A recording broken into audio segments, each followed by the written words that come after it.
সুজি দিয়ে তো অনেকেই অনেক রকমের নাস্তা বানিয়ে খেয়েছো, কিন্তু আজকে ঘরে থাকা মাত্র দুটো উপকরণ দিয়ে এমন মজার একটা নাস্তা বানাবো যেটা একবার দেখলে না বানিয়ে থাকতেই পারবে না।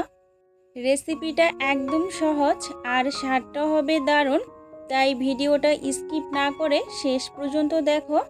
আর ছোট ছোট কিছু টিপসও বলে দিব যেগুলো নাস্তাটা আরও সফট পারফেক্ট করে দিবে। হ্যালো এভরিওয়ান, আসসালামু আলাইকুম। কেমন আছো সবাই? যে যেখান থেকে আমার ভিডিওটি দেখছো, আশা করি সবাই অনেক ভালো আছো। প্রথমেই দেখো, সুজি দিয়ে নাস্তা বানানোর জন্য একটি মিক্সিং বলে আমি 1 কাপ পরিমাণে সুজি নিয়েছি। আর এখন আমি অ্যাড করে দিচ্ছি এখানে স্বাদ মতো লবণ। চামচের সাহায্যে লবণগুলো ভালো করে সুজির সাথে মিশিয়ে নিয়েছি। এখন এর মধ্যে দিয়ে দিচ্ছি ফ্রেশ গমের আটা। আমি 1/4 কাপ আটা নিয়েছি। এখন এগুলোকে আমি ভালো করে মিশিয়ে নিয়েছি। আর এর মধ্যে দিয়ে দিচ্ছি পানি। আমি এই মেজারমেন্টটা অনুযায়ী পানিটা দিয়ে দিব। এখানে আমি পরিমাণ মতো পানি নিয়েছি। কতটুকু লাগবে আর কতটুকু বেঁচে যাবে সেটাও আমি তোমাদেরকে বলে দিব। পানিটা কিন্তু আমি একেবারে দিব না, আস্তে আস্তে দিয়ে মিশিয়ে নিতে হবে। এতে করে আমি যে ব্যাটারটা তৈরি করব এটা কিন্তু অনেকটা পারফেক্ট মতো হবে। এখানে আমি যেটুকু পানি দিয়েছিলাম সেইটুকু দেওয়ার পরেই কিন্তু মনে হচ্ছে পানির পরিমাণটা আমার আর একটু লাগবে। এই দেখো, এতটুকু বেঁচে গিয়েছে। আর এটা কিন্তু আমার লাগবে না। আমি সুজি দিয়ে অনেক ধরনের নাস্তার রেসিপি তোমাদের সাথে শেয়ার করেছি, তোমরা চাইলে সেগুলো দেখে আসতে পারো। দেখো, আমি ভালো করে মিশিয়ে নিয়েছি। একটা ঢাকনা দিয়ে আমি রেস্টে রেখে দিব 15 মিনিটের মতো। আর এখানে একটা ডিম নিয়েছি। তোমরা চাইলে কিন্তু ডিমের পরিমাণটা বাড়িয়ে অথবা কমিয়ে দিতে পারো, আবার চাইলে কিন্তু ডিমটা স্কিপও করতে পারো। এই নাস্তাটা বাচ্চারা খাবে, সেই জন্য আমি এখানে একটা ডিম দিয়েই কিন্তু তৈরি করে নিচ্ছি। একটা বাটির ভিতরে ডিমটা ভেঙে এখন আমি একটা চামচের সাহায্যে একটু ফেটিয়ে নিচ্ছি। অনেক সময় বাচ্চারা কিন্তু ডিম খেতে পছন্দ করে না, তাই আমরা বিভিন্ন ধরনের নাস্তা বানিয়ে সেই নাস্তার ভিতরে কিন্তু ডিমটা দিয়ে দিতে পারি। দেখো, তোমাদের সাথে কথা বলতে বলতে ডিমটাকে ফেটিয়ে নিয়ে এখন এইটা একটা সাইডে রেখে দিব। আর আমি যে ব্যাটারটা একটা ঢাকনা দিয়ে ঢেকেছিলাম সেটা তোমাদেরকে একটু দেখিয়ে দিচ্ছি কতটা সুন্দর মতো সুজিগুলো ভিজে ফুলে উঠেছে। এখন একটা চামচের সাহায্যে একটু নেড়ে চেড়ে নিলাম। আর আমি যে ডিমটা ফেটিয়েছিলাম সেটা আমি এর ভিতরে দিয়ে দিলাম। একটা চামচের সাহায্যে ভালো করে নেড়ে চেড়ে ডিমটাকে আমি সব উপকরণের সাথে মিশিয়ে নিচ্ছি। যে যেখান থেকে আমার ভিডিওটি দেখছো সবাইকে অসংখ্য ধন্যবাদ। এই পর্যায়ে এসে এর মধ্যে অ্যাড করে দিচ্ছি 1 টেবিল চামচ পরিমাণে চিনি আর 1.5 টেবিল চামচ পরিমাণে হচ্ছে সয়াবিন তেল। এখন আমি এই উপকরণগুলো একটু মিশিয়ে নিলাম। আর এখন দিয়ে দিব এখানে 1 প্যাকেট ইনো নিয়েছি। আমি পুরোটা দিব না, এখান থেকে আমি অর্ধেকটা দিয়ে দিব। আর তোমাদের হাতের কাছে যদি ইনো না থাকে তোমরা চাইলে কিন্তু এখানে বেকিং পাউডারও দিতে পারো। আর দিয়ে দিচ্ছি এখানে কয়েক ফুটার মতো লেবুর রস। অনেকেই আছো ডিমের গন্ধ পছন্দ করো না, তোমরা কিন্তু এই লেবুর রসটা দিতে পারো। দেখো, আমি লেবুর রসটা দিয়ে অ্যাক্টিভ করে এখন একটু নেড়ে নিচ্ছি। আর এইভাবে যদি তোমরা পিঠাটা বানিয়ে নিতে পারবে। এখন আমি খুব সুন্দর করে কিন্তু মিশিয়ে নিয়েছি। আর তোমাদেরকে আমি ব্যাটারটা দেখিয়ে দিচ্ছি। এখন এখানে দেখো, আমি 4টা স্টিলের বাটি নিয়েছি। তোমরা চাইলে কিন্তু এখানে কাপ অথবা কাচের বাটির মধ্যেও সুন্দর করে এই পিঠাটা বানিয়ে নিতে পারো। বাটির ভিতরে সামান্য পরিমাণে তেল দিয়ে আমি এখন একটা ব্রাশের সাহায্যে খুব সুন্দর করে বাটির চারপাশে একটু লাগিয়ে নিচ্ছি। এতে করে আমি যখন এই পিঠাগুলো তৈরি করব, বাটি থেকে কিন্তু খুব সুন্দর মতো পিঠাগুলোকে আলাদা করা যাবে।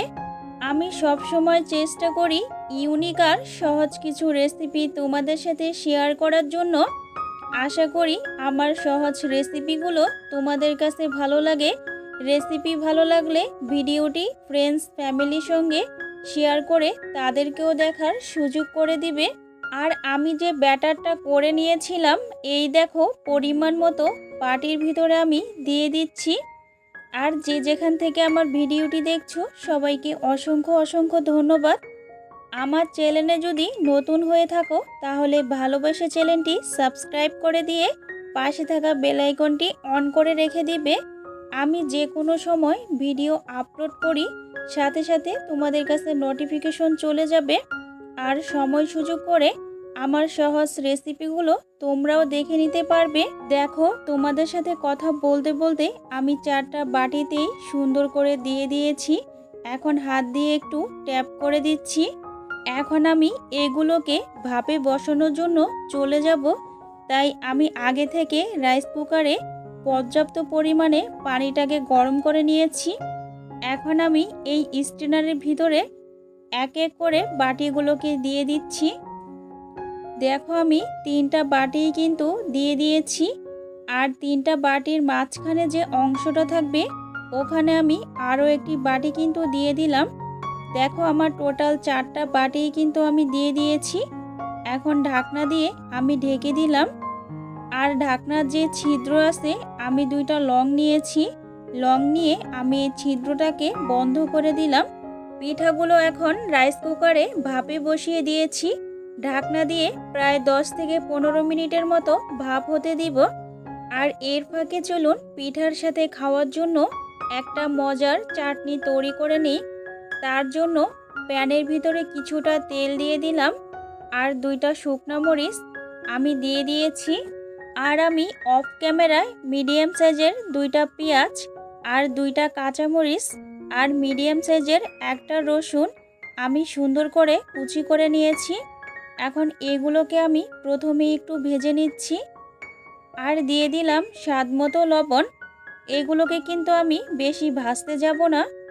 আর এখানে আমি দিয়ে দিব 1 মুঠো বাদাম। অবশ্যই কিন্তু এই চাটনিটা তৈরি করতে গেলে বাদামটা কিন্তু দিবে।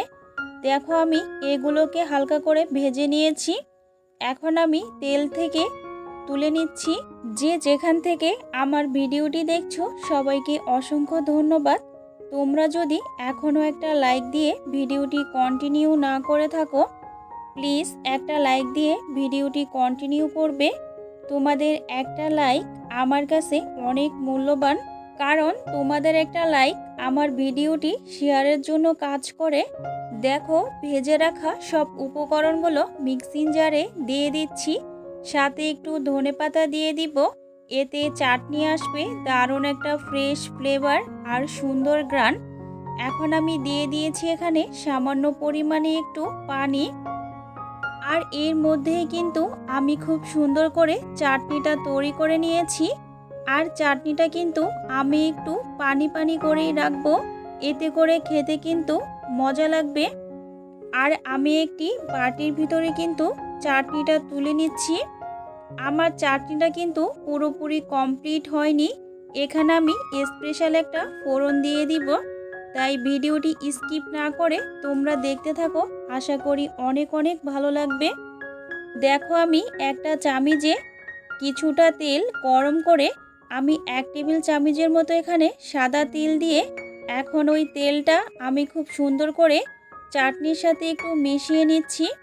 এতে করে কিন্তু চাটনির স্বাদ কয়েক গুণ বাড়িয়ে দিবে। এদিকে আমাদের চাটনিটাও একদম তৈরি। চাটনিটা বানাতে বানাতে পিঠাগুলো প্রায় 10 মিনিটের মতো ভাপে হয়ে গেছে।